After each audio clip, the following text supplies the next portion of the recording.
Hello, friends, and welcome to Service of Change's Changecast, your podcast for change. I'm your host, Dennis Nappy II, with Service of Change, where small changes among the masses can have a massive impact around the world. Once again, I am here with my esteemed co-host, Joel the Provocateur Schaefer. Joel, it has been a challenging evening for us to get on the air tonight, but we have done it, and we are actually live tonight for the first time. What's going on, buddy? I'm doing well. I'm happy that we finally muddled through our technical difficulties as well. Yeah, we're trying a new medium, through Google Hangouts because we're always trying to grow the show and expand it, and make it an easier and a better experience for our listeners. So I've been experimenting with Google Hangouts thanks to the Dr. Vibe show, who kind of turned me on to it, and I saw what a fantastic option it was for us. This will get us uploaded on YouTube, instantly pretty much, and we can also hopefully for future shows we can promote them and have people that are into the show can follow us live and can chat and can comment and and actually be a part of the show, which is what you and I have always kind of talked about. So Absolutely. really, really excited about it. So I just want to remind our listeners, there's several ways that they can, get the show. Obviously, if you download the Service of Change app, the podcast, as soon as it's edited, is, right on that app. You just go to serviceofchange.com, click the banner at the top of the screen, and, once that opens up in your mobile device browser, just save that to your home page. It's real easy to do, and you click on the Changecast tab, and all our newest Changecasts are there. So you'll get that. Well, now that we have the live broadcast, but you'll get that right away to your mobile app as opposed to waiting until usually Wednesdays we release the article and the actual podcast. And you can also get it on iTunes as well. So there's several different ways. And if in Android, there's the RSS feed. You can click that and get it. So I guess that's our standard plugs for the beginning of the show. So what's new and exciting with you, Joel? What's going on?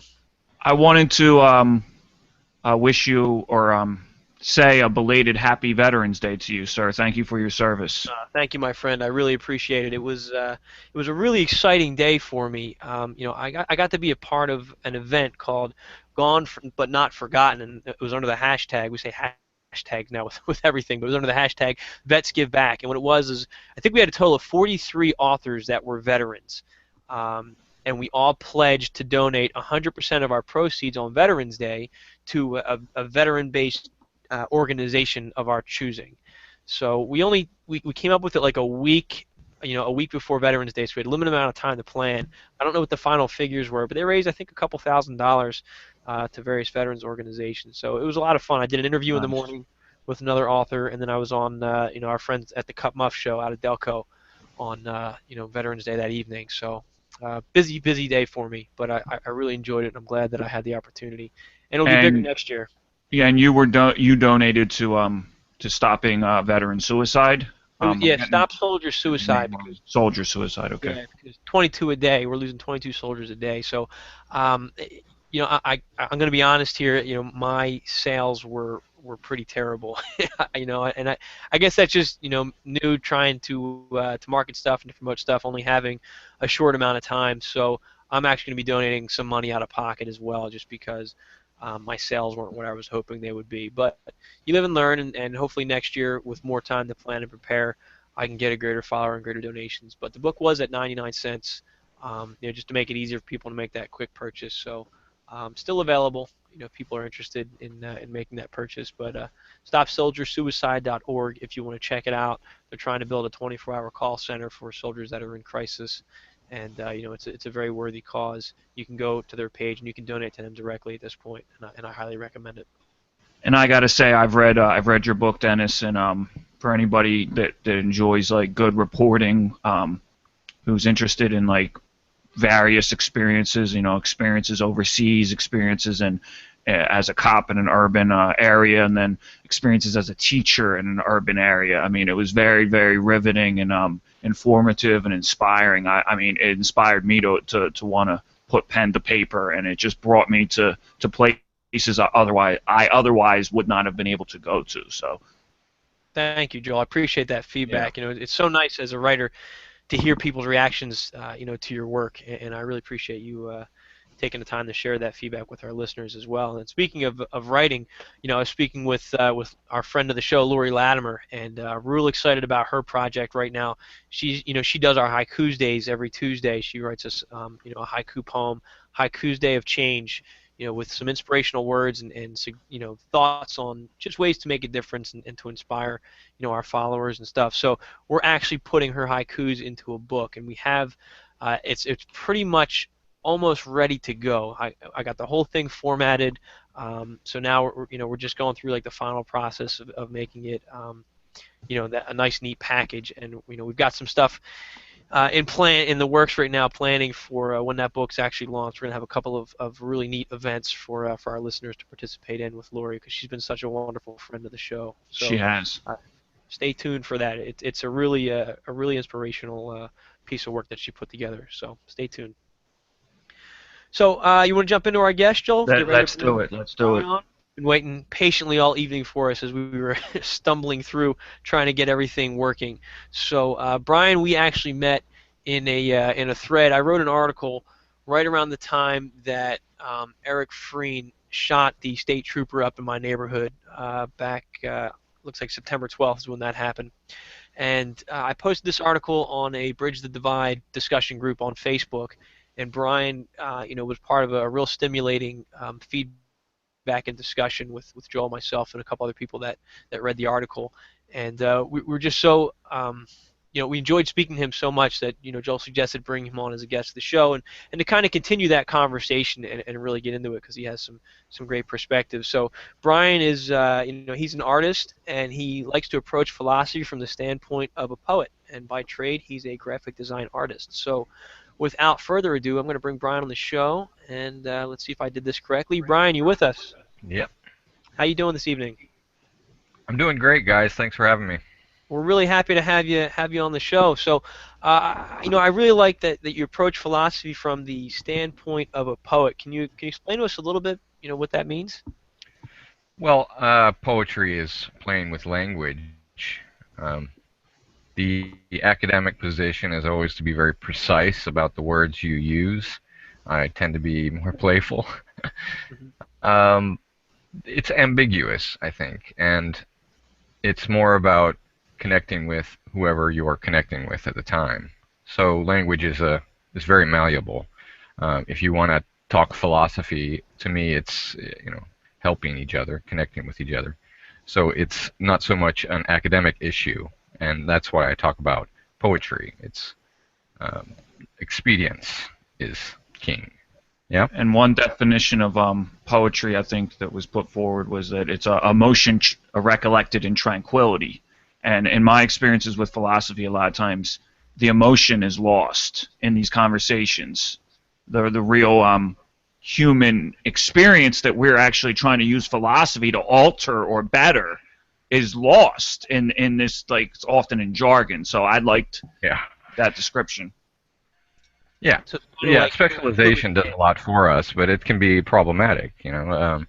For me, wanting to, for instance, write good lyrics, I found that you can benefit from reading about philosophy or reading the philosophers,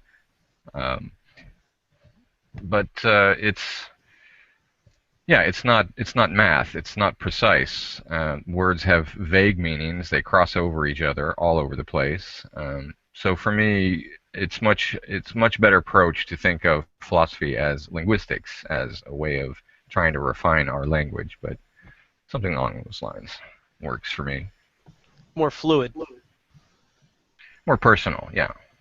And I like that, and that's how we try to handle things here at Service to Change, is have that personal approach. And I think a lot of problems in the world could be avoided if we would try to take a more personal approach using our language and our communication, as opposed to just sticking to your facts for the sake of your own argument. Sure, yeah. And Brian, me and Brian had a pretty long conversation earlier. It's the first time we talked in real life, and what I think, Brian, I wanted him to explain it, but just to jog his memory of some of the things he said that were very powerful to me. He was talking about this problem of policing, is that a lot of times that human touch is lost, and that they've been separated, they've been specialized. It's like this person has a gun and a badge and a squad car and a group behind them, and they're going to do this for us. Am I off on that, Brian? No, exactly. I mean, there's you can parse it a lot of ways. Like you can say it's the difference between the informal and the formal, or the natural and the cultural, or the personal and the, well, official, right? Uh, so the question would be like, what is real? I think if you're in a situation with someone where there's potential violence, you know what's real. You know who you are very clearly, because you have to protect that. Uh, so when a policeman is careless about his presence, about what his presence has, the effect it has on people, I think that's something that they have to work very hard at. I was constantly reminded while looking at this subject that my experience in Holland was very, very different. I'd had some minor experiences with police in America, but I'd seen it more from a spectator's point of view. But it's something that most Americans are quite used to. But if you go to Holland, if you're, for instance, in Amsterdam, and Amsterdam's very cosmopolitan. It's not, a very one of the more tame Dutch cities, but there's a lot of tourism. There's some crime. But if you meet a cop on the beat, they're they're like tour guides. They're often women. They're never armed with lethal weapons. They're always very friendly and will take the time to help you. The situation is very different in America, and it does have elements of a war zone, even in the suburbs. When you meet a policeman, there's a kind of attention there. So, but is it the? I guess the issue would go back to can we approach each other as people, and if we can do that, then the technicalities of the law are not really the issue, but our relationship is the issue. And that's a very natural thing. That's a very personal thing. And if you can build a society on those personal connections, it can be quite rugged, and it can deal with adversity, and it will stand together against problems. But this emphasis on system, it's problematic in so many ways. It's a kind of idealism, and it has religious overtones to say that the society can speak, the generality, let's say, can speak for the particular. This is a tension that goes way back. I mean, it's But something that Christians had to deal with. but Brian, what I've seen is that anti-cop rhetoric tries to speak about the problem of policing sometimes in the same terms. So you have people that are pro-police that's like, all right, well, we have to do this, and cops are here to protect us, and there's a mythology about it. But then you have like a reverse mythology that comes at the problem where it's like police are bad everywhere, and it doesn't have to. Sometimes ignores the particulars. Yeah, but isn't it the first thing that a policeman gives up when they put on a uniform? I mean, is that they try to be the state, but yeah, and when you really want to look at what people are saying, most of it's quite alarming, if not ignorant. It's really hard to find out in a general way what people are doing, and that's really the problem. If you try to organize millions of people, and we've got hundreds of millions of people here, and we act like this is normal, but this is not how any people have ever organized, ever, except for in the small cases. Some large cities in the Middle Ages would get very large, but not even a million. 100,000 people would be gigantic, and it would die from whatever diseases were not being dealt with. So for humans, this is a very new way of organizing, and that's not a problem, but we need to know that. We need to act like that. We're not making the personal connections we used to. We don't have, we're not dependent on our neighbors for survival. We can watch TV instead of talk to them. So even our entertainment. So we're not making these connections. So we're basically in a foreign country, all of us, apart from our own houses, our own families, if we have them. We have fewer of those now too. So in a way, we've formalized everything, and that's that leaves us with really a feeling of being a stranger in our own land. You understand? Yeah, can you speak to that, Dennis? What do you think about what he's? I mean, he said a lot.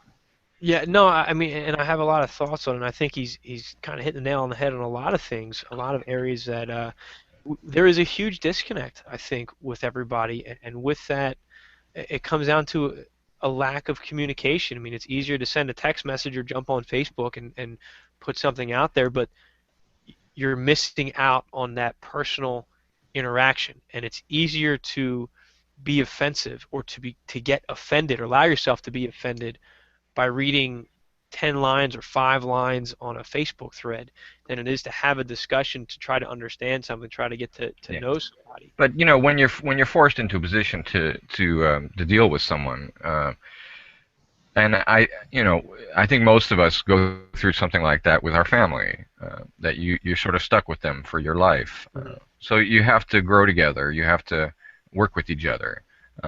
The attitude in America, especially after the baby boomers, was just move. If you got a problem with a town, just move. Mhm. People Uh, became disposable. People became disposable. Like our Yeah, products are. and not only that, but we wanted to reach across everyone else and pick the best. So the corporations, for instance, they don't have to. They're under no obligation to make sure that every community has some kind of way of life. Um, but every community itself does. So they have to organize. But then that's not really working either right now for a lot of reasons. So But we're very disconnected culturally, so we're not even friends in a lot of ways. I live in a very small community, and the older people here go to the same church. So there's still some of that out here in Missouri, in the country. I live near a Mennonite community, and they're sort of the model that I have in my mind for how it would be if you wanted to have an independent community. They make their own food. They basically don't have to deal with politics. Um, how do you so yeah. think all that disconnect is affecting policing in America today? So a lot of things have changed with policing in the last 50 years. One of the biggest ones was obviously the war on drugs, but our penitentiaries are well, our whole legal system is overburdened. But hiring policies have changed for the police, but they've also stopped beat cops. So there's a lot of policies that have basically changed into the idea that America is sort of one giant stranger's city. Uh, and it's and what Joel was saying earlier is to the point too, because most people are trying to reach across uh, their neighbors to some kind of generality, like uh, the identity politics of our day are a big deal. But that, to me, that's very ignorant too. I mean, you need to look at who's next to you Mhm. uh, first. I mean, I don't see how you can actually organize a community that's separate. I mean, we're talking about food, we're talking about companionship. These are things that uh, mating, for instance. We're not doing a lot of mating through the fiber optic system. You know what I mean? Mhm. Yeah, I think that we really need to, you mentioned they got rid of, certain police policies and things of that nature, and you mentioned the beat cops. And I'm a big proponent of bringing back that level of community policing. And I encourage police officers all the time, get back in the schools.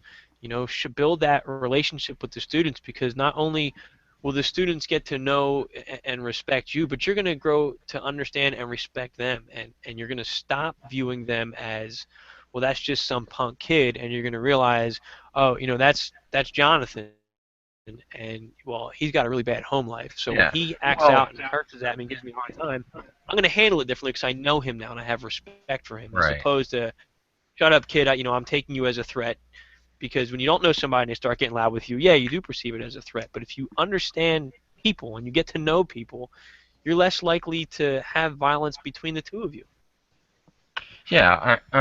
Well, the beat cop, it's an interesting thing because it's back and forth. It's not, nothing here has a clear pure advantage. We're talking about the beat cop. Well, beat cops tended to be corrupt, so we have the watchers that watch the watchers, and so on. The FBI are supposed to watch state police. State police are supposed to watch local police. Uh, but at this point, the culture. The thing is, if we are really in a foreign land, like if we when we step out of our door, we're in. Well, I use the example of a village out in the wilderness. The two villages when they get together and do some trading, it's kind of fair game to be a little bit tricky. Violence is possible. So there's something with that, but then you have to deal with your own village a lot differently. I mean, you don't want to live in that. You don't want to live in that sort of hostile environment, which is what we have. We have kind of a marketplace outside of everyone's door, and I mean a few feet. It's not even I have to drive down the road, but a few feet out of your door, you're in a market land, in a land of strangers. And But and I think that's the way that the system's designed. And what I'm constantly saying is, why does it have to be that way? right, well, but like for instance, the beat cop did tend to be somewhat corrupt. So, he became that kind of in our American mythology that you could slip him some money and stuff.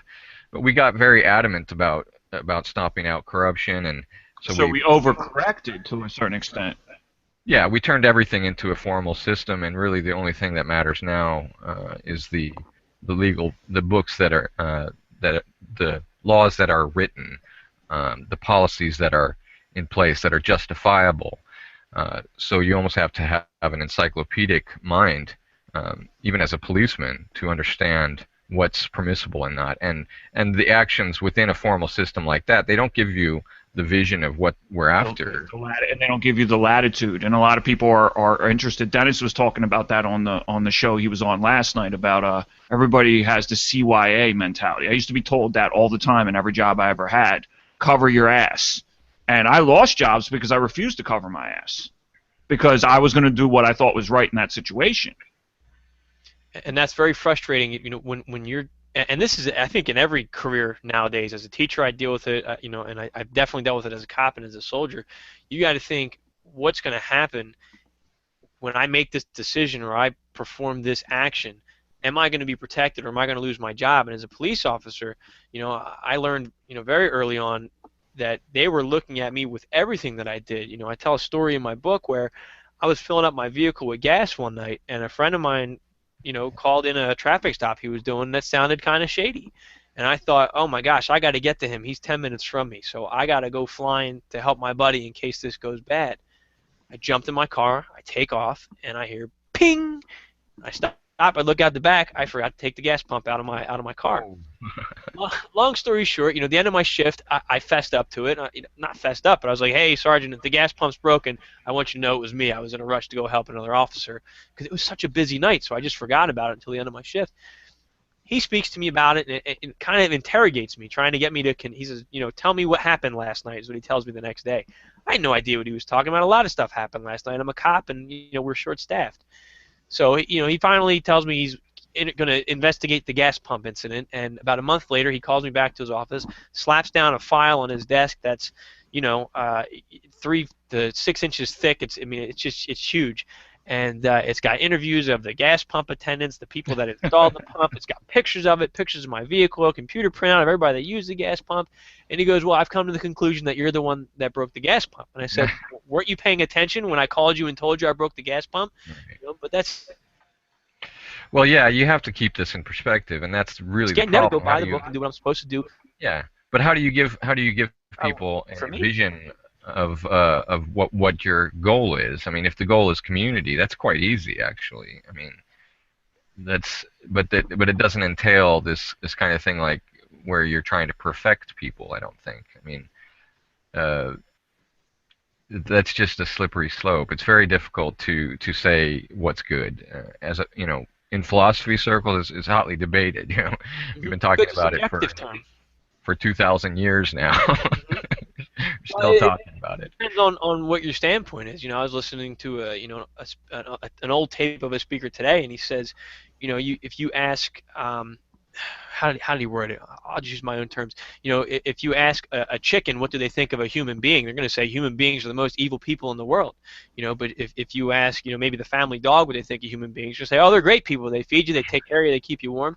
It's a matter of perspective as far as what is good and evil. But we have this problem now with policing in America. Right. What I'm seeing is there's those two sides, and what worries me is that all that I think is being done about it is the conflict is being escalated. And I'm not seeing a lot of people saying, hey, here's the problem. Great, let's identify the problem. What's our solution that's not violent? Everybody's just saying, oh, arm yourselves, protect yourselves. I feel like there is a movement pushing for some type of armed assault, armed battle or conflict, and you see it everywhere. What All do right. you Well, let me just. So if that's the case, if we're entering a violent area, then the question would be, where do our police stand with respect? Are they going to protect us from all comers, or like if the FBI came here with the army or the ATF or whoever, would our local police stand with us regardless of what we were like? Because they are part of the community. Are they part of the community? Are their children going to our schools? Do I see them at the market? Are they beholden to us in a personal way, in a natural way? And that's really not the case. It's just a job at this point. And there's no way to instill in a person through police academy the vision of what a good society should be. And with the way we've been holding to the letter of the law, well, precautionary, the precautionary principle in that case is basically to wave your gun around a lot, and it's terrifying. And when you find that, you know, every experience you have with a policeman is frightening, you have to realize at that point that, your protection is actually, there's a war on, and your protection is actually on the other side. At which point, you can't fail but be in favor of a revolution.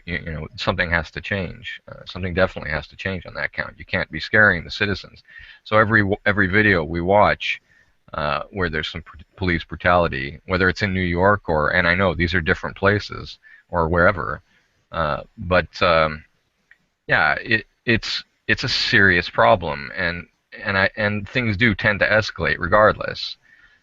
I'm not sure I know how to get through this, but I do know that police as people, individuals, have to, as well as soldiers.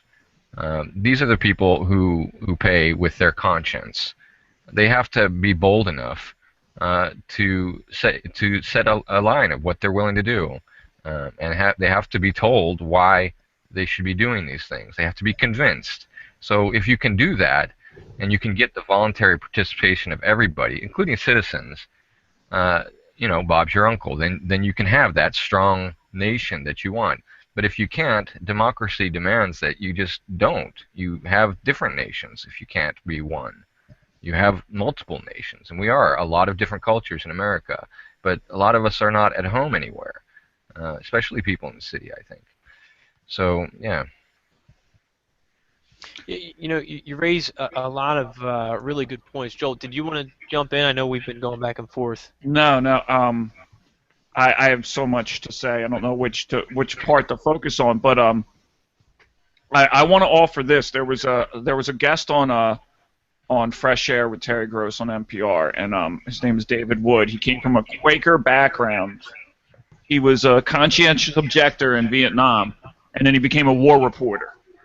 So he was telling her about this idea of moral injury, and he was differentiating this from PTSD in the sense that soldiers will come back from conflict with this huge disconnect between what they did, often in conflict, and who they thought of themselves, how they thought of themselves morally other than that.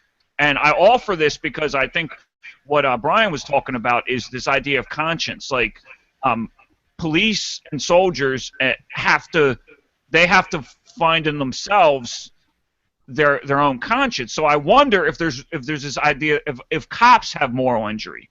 Does Darren Wilson, the guy who shot that kid in Ferguson, does he carry guilt even if he's not guilty?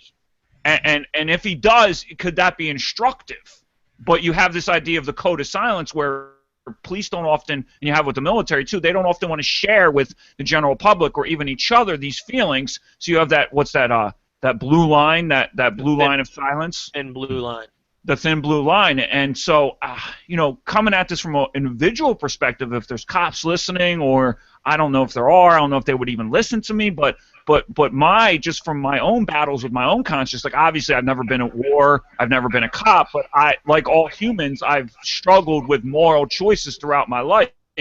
And the way I have peace at the end of every day when I go to sleep at night is that I try to follow the dictates of my conscience, and me being on this program with you two men and having the willingness to listen to what you guys have to say is part of that process. So I would offer what that guy David Wood was saying about, how he was educating, trying to educate Terry Gross's listeners about this idea of moral injury. Like, we need to examine what our ideas of right and wrong are, especially if we're going to be in that position where we're given a gun and we're given that ability to use deadly force. Sure, but if we're going to decide, I think we're going to decide a lot of different things. I mean, I think. Oh, sure.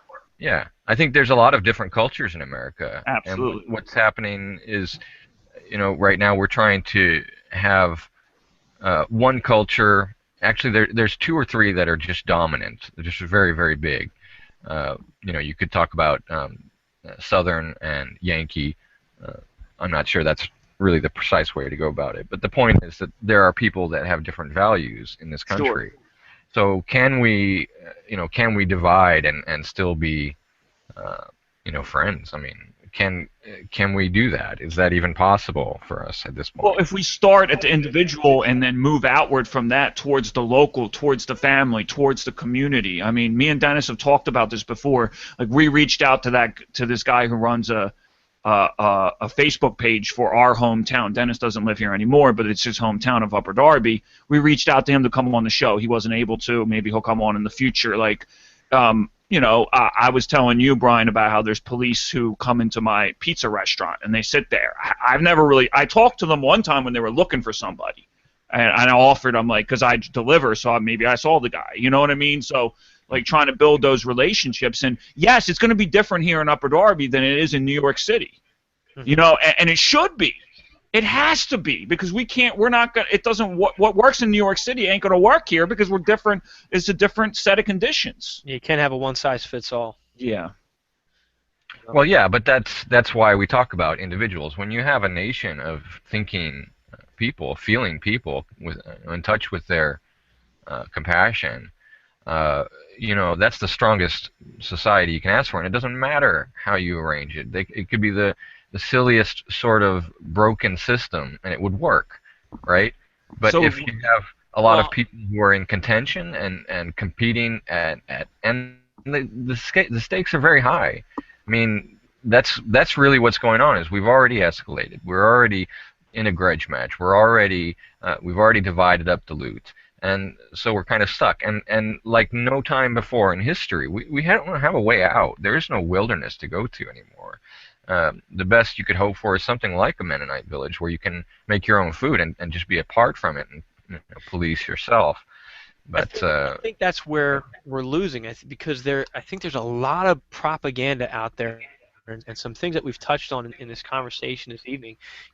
And one of them is this propaganda against the police. There's a lot of videos. They're showing up on YouTube every single day.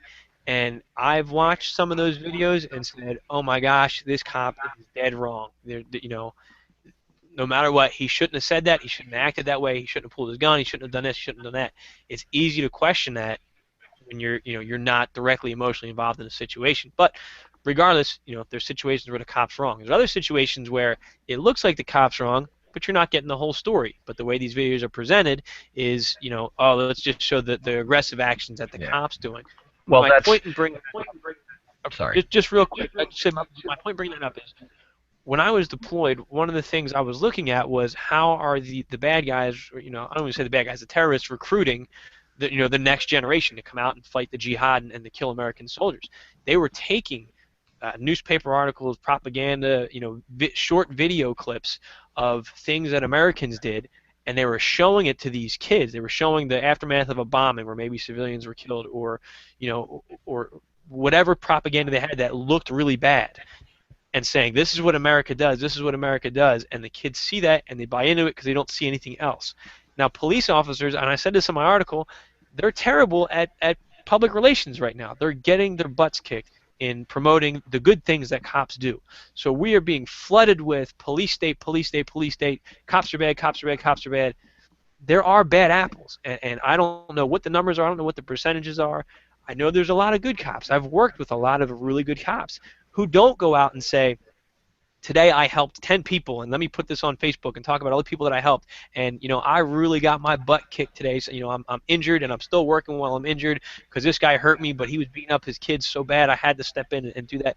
They don't put that out there every single day of all the help that they do.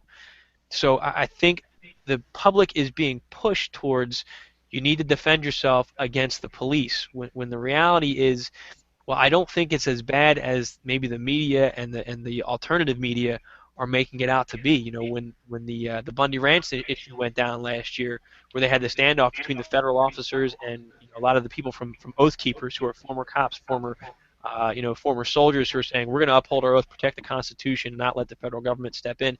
There was it was a local level sheriff who was kind of leading the charge there, against the federal authorities. So. But that doesn't get the kind of attention that police state and government takeover does. So, Yeah. to connect what Brian said about compassion and what you said about police officers not talking about the good they do, what I'm thinking is that compassion is reciprocal. So if they were out there discussing the things they did, that would elicit compassion. So that they would be demonstrating compassion, but they would also be eliciting compassion. So and that's being covered up with the fear and the propaganda. That's not to say there aren't genuine, valid fears that people have, but You're absolutely right. compassion is muted. It's muted, and I get compassion the place I go to get my therapy. And I take that for granted sometimes because I'm in recovery, and I don't like to put that out there because we're anonymous, but we're supposed to be anonymous. But I go to a place where people like me have survived, and the compassion, we fight, we squabble, we gossip, but like Brian described a little bit here and in our conversation earlier, we're like a little tribe. And anywhere you go in the world, you can find people like you where you can go get that compassion. I go online, and it's like, there's compassion there, but a lot of times it's very trite and shallow, and other times it's just fear and anger and hate and resentment and bitterness. Yeah, our communication is one thing, but this is definitely a time of deconstruction. I mean, there's a lot of resistance to any kind of organization, especially the types that have sort of discredited themselves. I mean, yeah, but if the police are a tribe of their own and they're against us, that's a serious problem. And they kind of do set themselves apart, and they kind of need to at this point. It's a battle. So it's which came first, the chicken or the egg? Have they been forced to set themselves apart, or were they set apart in the first place? It's a little bit of both. Yeah, I mean, that's our time. Right now, there's people who want to destroy every institution, regardless of what it is, or what the point of it was. But we don't know how to explain values or what's value in our society. We focus very much. We have been focusing very systematically for the last 100 years, particularly the last 50 years or 70 years. But on what is factual, as if that were the main issue, but we still have to live with each other and have some kind of idea about where this is all going. What's the vision for the good society? If a policeman has a spiritual journey, it could entail being brave in the face of danger instead of making sure that he doesn't get hurt. So, and it's the same with the soldier, but that kind of thing, that kind of thinking is very much swept under the carpet by thinking about our financial issues. Or it's sentimental. and it's given to us in this trite form where it's like all like violins and like heroism that doesn't Yeah. like I just watched a Well, movie yeah, and Survivor, that's the thing. and it Well, didn't as have any well. moral. There was nothing moral in that movie at all. There was nothing about the fact that these soldiers were left without resources, fighting a population that was torn between the Taliban and them. It was none of that. It was just these are brave soldiers. So you either have this mythology, simplistic mythology about how soldiers are wonderful and great, or cops are wonderful and great, or you have the bad stories. You don't have anything that intersects the two that humanizes both of these figures. Well, the general isn't going to be humanized. It's the national level and stuff like that. Those kind of actions are those are actually micro in their own way.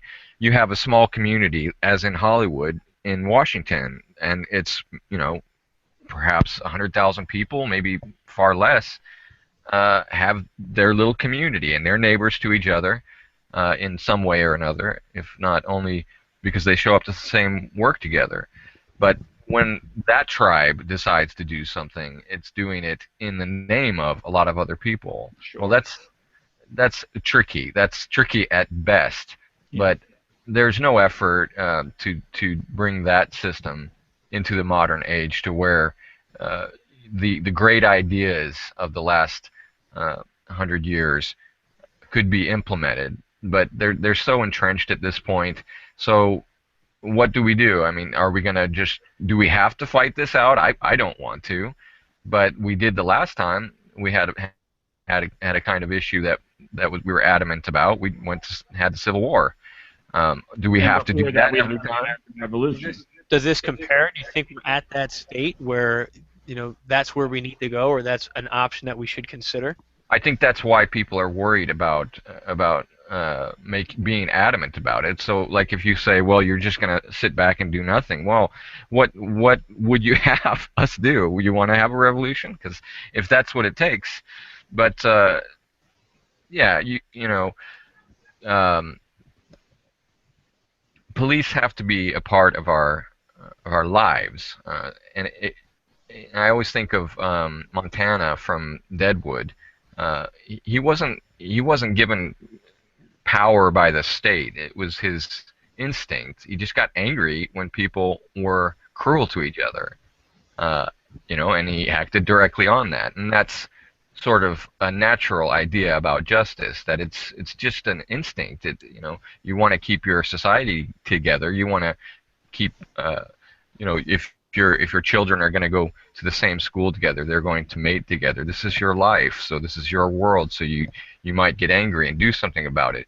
But the way we've gone about it is habitual at this point. That we have our system, and what's worse is that we haven't really got our head all around it. I mean, we try to do by the letter of the law a lot more than we can accomplish.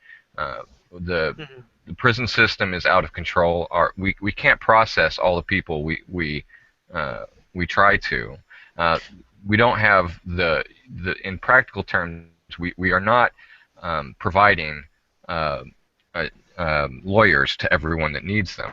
That's just not happen. I mean, I mean, in a huge way, there's just not the resources or the interest in actually getting actually fulfilling that promise of having a lawyer for everyone. It just doesn't happen. So yeah, we have been prosecuting the poor, and the idea of putting everyone that's a criminal in prison is ridiculous. And It's unworkable. I agree with you. I think that I think our system is broken, and I think that the idea of justice is significantly, from in some cases from a victim standpoint, confused with the concept of revenge. Absolutely. It's supposed to bring a balance, and by punishing somebody, that's not going to bring you justice necessarily. Justice is finding that balance again to make your life as whole or as equal as you can after that crime was committed. And now it looks more like a means of, number one, for the state to profit off of this, which is not necessarily the cops' fault. The cops are just they're the front line, they're the bullseye to all the other problems, and it rolls downhill, and they happen to be the mouthpiece of all these other issues. And I think that there is that misconception again, or that statement of, well, it's them. It's this group, not me. They need to fix it. They need to change it. And I guess what I'm always trying to say is, until one side decides, you know what, I don't care who it is, I'm going to be part of the solution today, and starts trying to work towards that, well, then we're just going to keep disagreeing and going around in circles and pointing the fingers and trying to blame people. Nothing's going to get fixed. Sure, but what groups are we talking about? Like, who's my group? My group is my family. Mm-hmm. I approach things that way. I don't know what the state is. I don't know what. I mean, I do in an academic way. I understand the theory, But but if it's not something that's being spontaneously built by living people, I don't know what it is. It's a tradition, I guess. Um, But let's take your group as the family. You are impacted in some way, or maybe you're not. But if you're impacted by this problem with police, and and in your community, what are you and your family doing within your small group or community to address that issue? well, that's a good question. America is really a hard place to get to know your neighbors, to build a community. I would love to have something like what the Mennonites have, and I think me and some of my neighbors have really banded together to try to share some knowledge. I've learned a lot from the people around here about living in the country, about farming, getting by on those things. Animals in particular, I love raising animals, and they can teach you a lot. But this attitude of we're not animals but citizens is very strange to me. That uh, it seems to me that in a way the system wants to think of us as transcendent beings, as rational beings, and we've flawed when we act like animals. But the system has to be smarter than animals.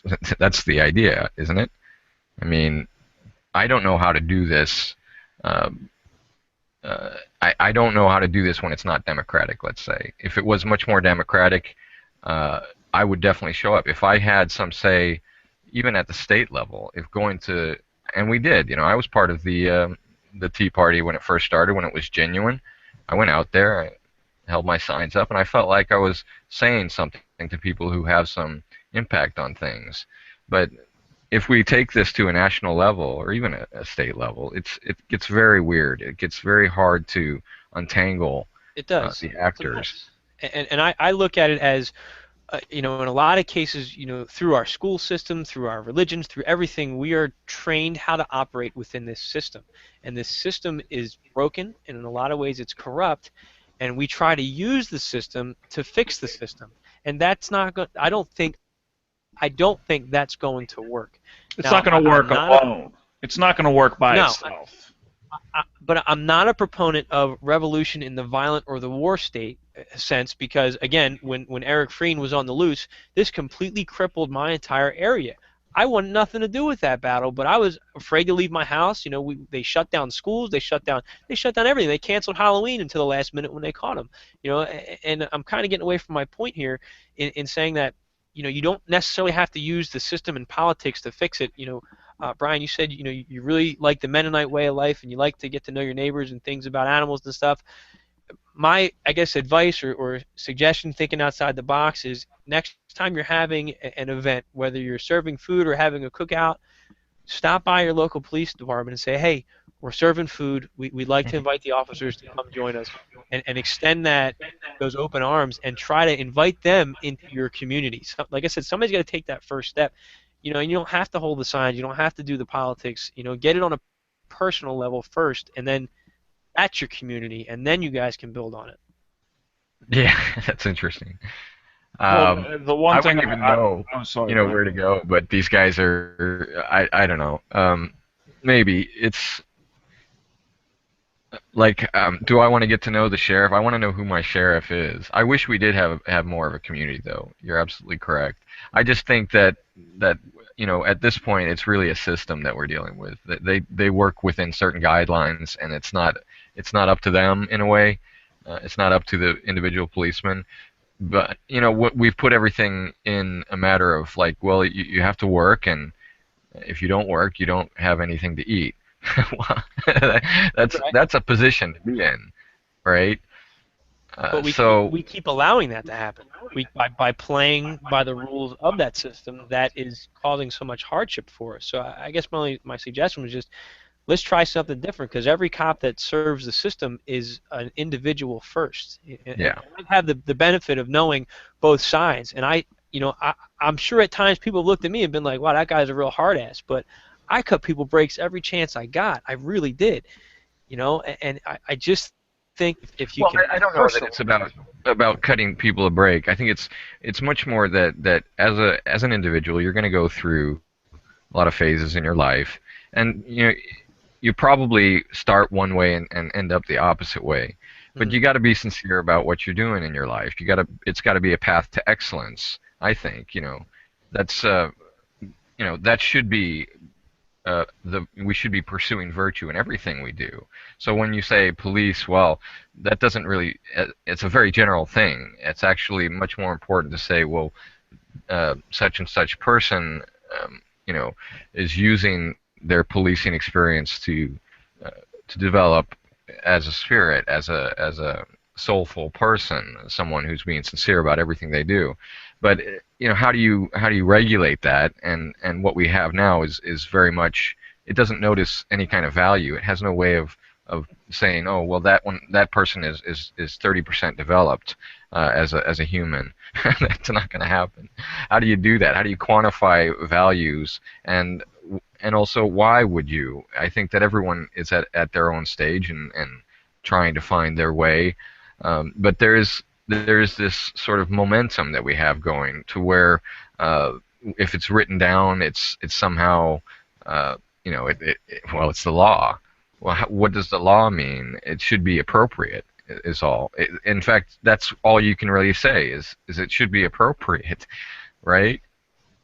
Right, it should be, but again, that's a a term that depends on, it's in the eye of the beholder, the perspective of who's determining what appropriate is, because what's appropriate for one might not Right. be And how do appropriate you for another. bureaucratize that? How do you make a bureaucracy out of appropriateness? What does that even mean? What does even right mean? Right and wrong is a difficult thing. Well, So we what can. we've done is we sort of, well, we build these algorithms. We want to have the system be a mechanism. Well, the system as a mechanism doesn't. It even now it's dishing out mandatory sentences. What does that mean? That means you Well, go that's up to what a I was going to judge. say. That we can start from the most absurd. And me and you were talking about it, like how amazing. I don't know if amazing is the right word, but depends on what you think about it. But how shocking is it for us three of our generation? I think you're a little older than me and Dennis, but you're in your early 40s, me and Dennis in our 30s, to like see possibly this drug war possibly ending, at least for marijuana, at least for that. And we can be part of that and advocate for that.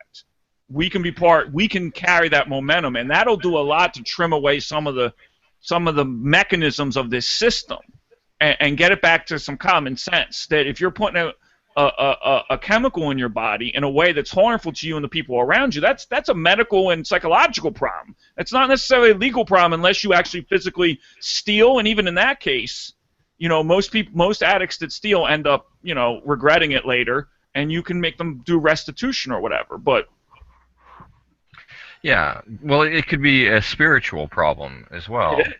And that Like and we that could be talking in terms of religion as well. I don't know that, like we've tried to chase it out of our legal system, but our values are still based in the same way. We're not scientists that have suddenly figured out what's right and wrong objectively. We're still living a tradition, and the tradition has very real roots. Puritanism, especially, is still very much a part of. We want to have this pure system that almost acts like a divine being that knows everything, or that conditions equally. That's the idea, really, is social conditioning, that we all get conditioned to being subjects of the state. But And the to state, work hard and not do any drug except alcohol and tobacco. And you don't get involved in any of that stuff, and don't see prostitutes, and don't cheat on your wife. I mean, yeah. the list is Well, insane. those It's not. things, but those things have problems too, and there's reasons Oh, why they we don't. do. But You know. but putting them. Well, I know cheating on your wife isn't in the legal system, but everything else is prosecutable. and Well, and I yeah. gotta to interject here, gentlemen. Brian, you bring up a lot of thought-provoking points, and I know we could probably go on for the next 2-3 hours about it, and I appreciate your insight, but I want to leave you, with your final thoughts as we wind down in the last couple minutes of our show. Any takeaways or any final thoughts for our listeners out there, for them to think about? Well, what's real for me is the personal encounter when you meet a policeman. It's not you're not meeting the system. You're two people. So there's no real defense in uniform, and the gun. That's a problem. If police aren't approaching people with an eye on helping, if they feel like they're at war, the game is over. Is long over. There's no community there. There's no community connection. And if you do strike fear into someone for your own safety, even it's understandable. But at the same time, you've created a new state. Really, that person has just left the state. Hmm. So those things are very, very critical. And every person, there's no one that gets out of this. We all have to look at our own conscience. So. I thank you for that, Brian. And again, it's the personal touch, which I agree with, 110%. And I know that, we have a lot of those fears that are generated from the police officers nowadays. And so again, I thank you for sharing your perspective and your insight. And I hope that any officers that are out there listening take it to heart and take it to consideration, understanding that this is what goes through the minds of a lot of our citizens. And I think that we need to change our approach at policing in America. So we are just about out of time. Brian, I thank you again. Joel, do you have any last minute comments before we wrap up the show? Thanks, Brian. Thanks for our personal encounter tonight. It meant a My lot. pleasure. Okay, so again, that's it for this Changecast, Brian. Again, I thank you for being a guest on the show and for sharing your insight and your perspective on a lot of these issues that we're facing in the United States today. I want to remind our listeners. First, I want to thank our listeners for tuning in and and listening to this other Changecast in our new format. And our next show, again, we're going to try to put the links up so we can have people attend live and ask questions and participate in stuff as our format continues to grow and to change. But you can always find us on at serviceofchange.com, facebook.com/serviceofchange. You can follow me on Twitter, Dennis Nappy II. That's Nappii. Please search for us on iTunes at Service of Change on iTunes. And make sure you download our app. That's serviceofchange.com. Click the banner at the top. Once it opens up, just save that to your home screen. Remember that small changes among the masses can have a massive impact around the world. Be that change. Thank you.